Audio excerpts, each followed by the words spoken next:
Hello viewers, welcome to my channel. I'm Hasham Ali Khan. So in this video I'm going to explain you about the income from interest on securities. The last video I have explained you about income from other sources. What are the items of incomes which are taxable under the head income from other sources, and what are the provisions regarding the taxability of dividend income?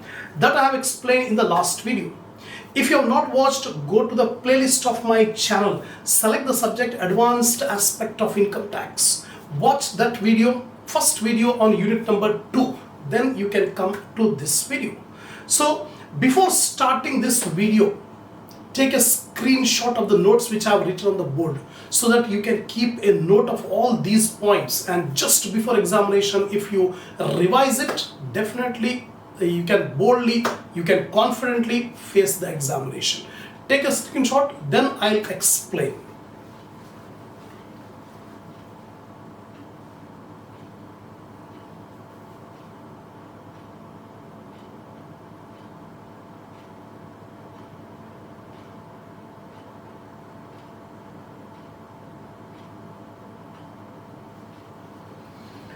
Come on viewers. Income from interest on securities. First of all, you must know the meaning of the term security. The security means the bonds issued by the government or debentures issued by the limited companies. So when an investor invests the money in the bonds or the investor invests the money in debentures of a company, he will get the interest, and that interest is called interest on security. And that interest on security is taxable under the head income from other sources. Income Tax Act has given the provisions regarding how to calculate the interest on security and what are the securities on which interest is completely exempted. That's what I'm going to explain you. Remember, if you understand the theory, then only you can solve the problem. The problems are completely based on this theory. So give more concentration, be serious in understanding the theoretical part.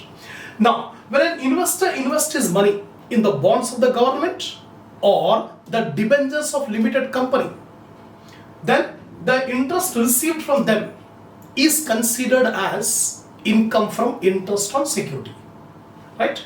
If securities are held as stock, that means if the investor is a dealer in security, he is a dealer, means he is buying the security for the purpose of selling. He is not an genuine investor. He is only a dealer. In that case, if he receives the interest on security, that will be treated as income from business, not income from other sources.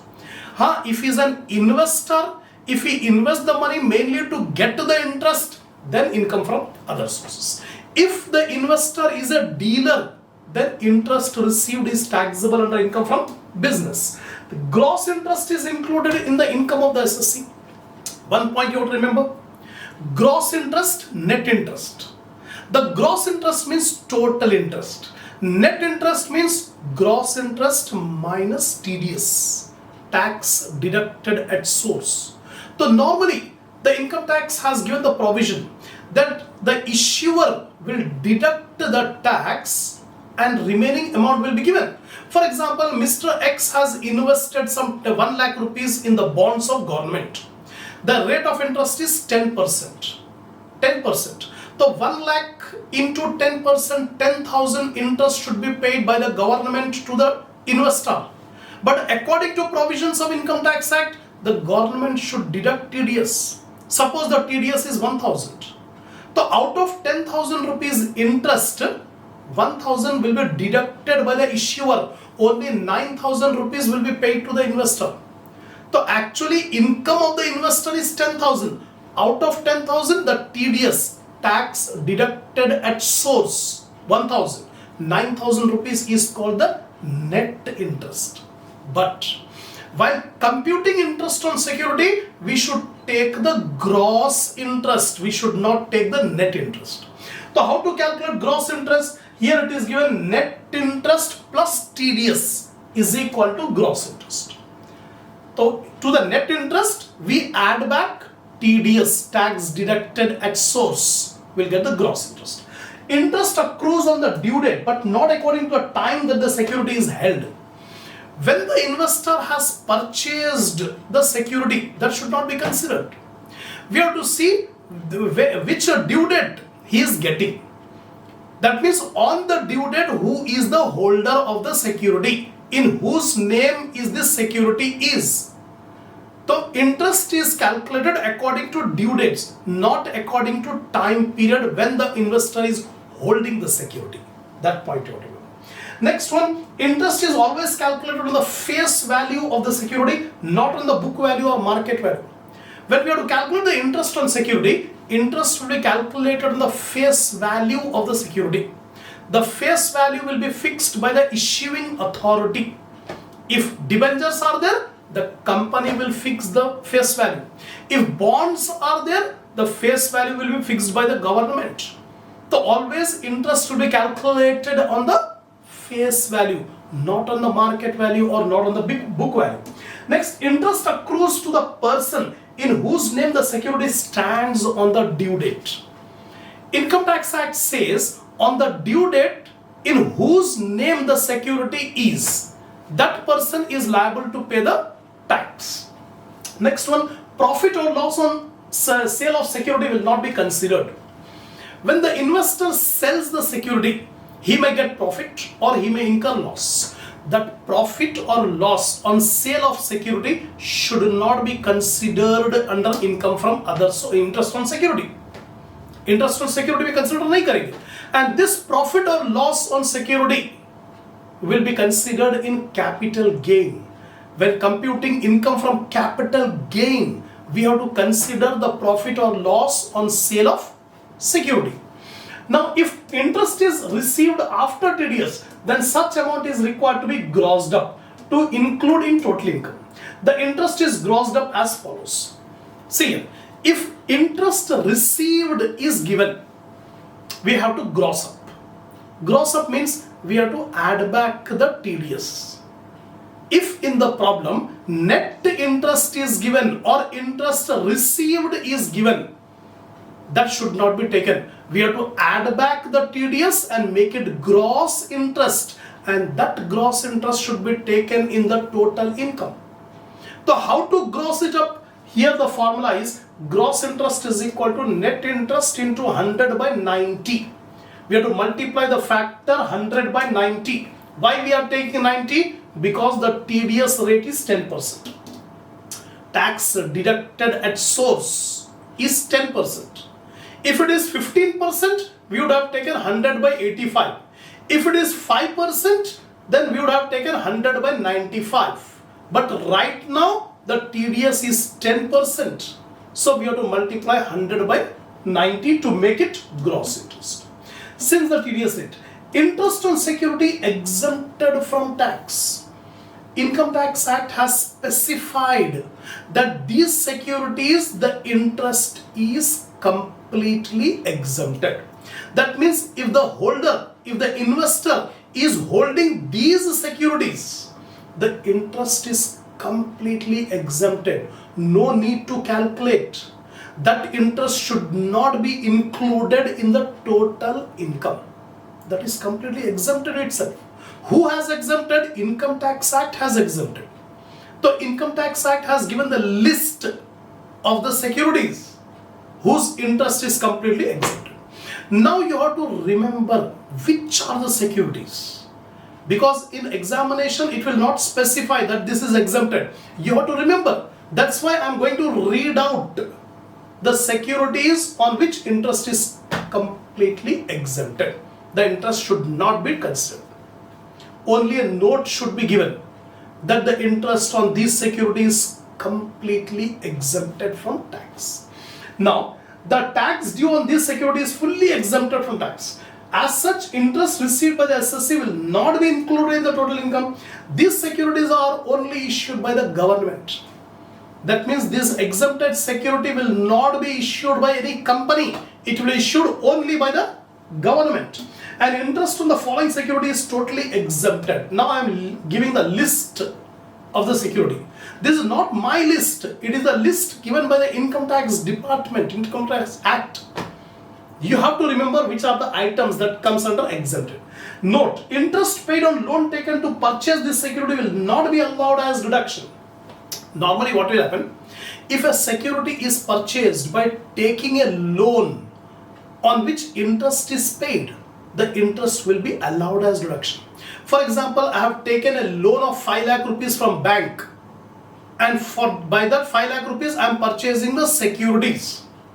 Income Tax Act says whatever interest I am paying to the bank, that interest paid will be deducted from interest on security. That is a normal procedure. But if the loan is taken to purchase exempted security, that loan interest paid on this loan will not be allowed as deduction. Now I am giving the list of the security which are exempted. First one, 12-year National Plan Saving Annuity Certificate. Again I repeat, 12-year National Plan Saving Annuity Certificate. So this is a security on which interest is completely exempted. Second, Treasury Saving Deposit Certificate. Treasury Saving Deposit Certificate 2. Then third one, Post Office. Third one is Post Office Cash Certificate. Next one, National Plan Certificate. National Plan Saving Certificate. Remember, these are the securities on which interest is completely exempted. When this point comes, immediately you should write a note. Don't calculate the interest.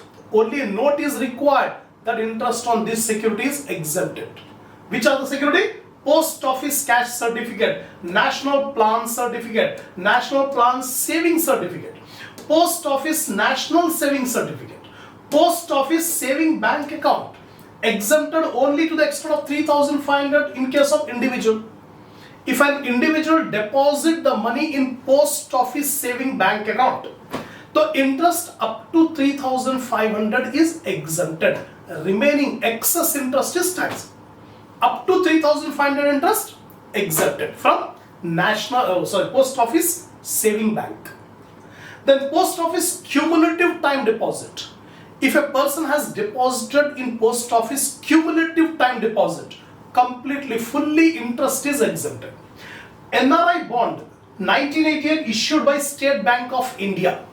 SBI has issued NRI bonds in the year 1988. So if a person is holding NRI bond issued by SBI, then the interest is completely exempted. Same NRI bonds second series issued by SBI 1988. So two series NRI bonds are issued by SBI, first series and second series. Both the series bonds, interest is completely exempted. Next one, 10.5% tax-free bonds issued by HUDCO and 9.25% tax-free bond issued by Rural Electrification Corporation Limited. Next one, 10.5% secured redeemable non-convertible tax-free bonds issued by National Hydroelectric Power Corporation Limited. So if you read out these securities 2-3 times, definitely it will be in your mind.